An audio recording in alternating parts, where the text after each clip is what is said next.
হাসপাতাল ও জনস্বাস্থ্য রক্ষা সংগঠনের হিরবাদ ব্লক কমিটির তরফে বিভিন্ন দাবিতে ব্লক প্রাথমিক স্বাস্থ্য কেন্দ্রে ডেপুটেশন দেওয়া হলো। মঙ্গলবার হিরবাদে একটি মিছিল করে হাসপাতাল কর্তৃপক্ষকে স্মারকলিপি দেওয়া হয়।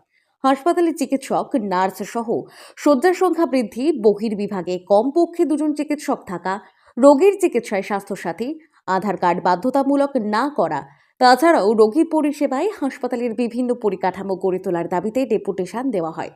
এদিন হিরবাদ মোড়ে ব্লক হাসপাতালের বিভিন্ন অব্যবস্থার দিক তুলে ধরে বক্তব্য রাখেন হাসপাতাল ও জনস্বাস্থ্য রক্ষা সংগঠনের বাঁকুড়া জেলা সম্পাদক লক্ষ্মী সরকার।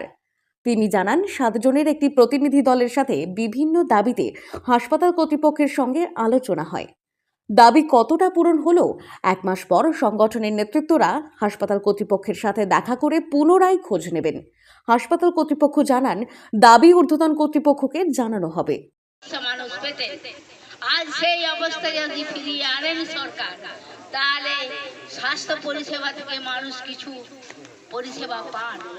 নাহলে এই স্বাস্থ্যসাথী কার্ডে নার্সিং হোম চলে যাচ্ছে, নার্সিং হোমের টাকা সরকারকে শোধ করতে হচ্ছে, দিয়ে বলছে হাসপাতাল উন্নতি প্রকল্পে আমি আর টাকা দিতে পারবো না। যেখানে মোট ব্যয়ের মধ্যে হাসপাতালে 10% দেওয়ার কথা ছিল, সেটা এখন তলানিতে থেকে 3% টাকা সরকার দেয় অনুদান স্বাস্থ্য রক্ষার জন্য। ফলে এটা আমরা বলছি আমাদের চলবে না, 10%ই ব্যয় করতে হবে।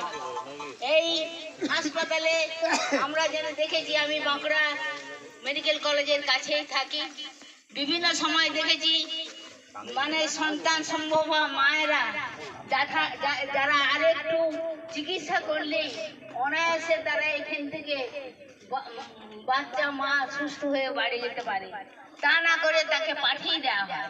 এই ব্যুরো রিপোর্ট, বাঁকুড়া প্লাস।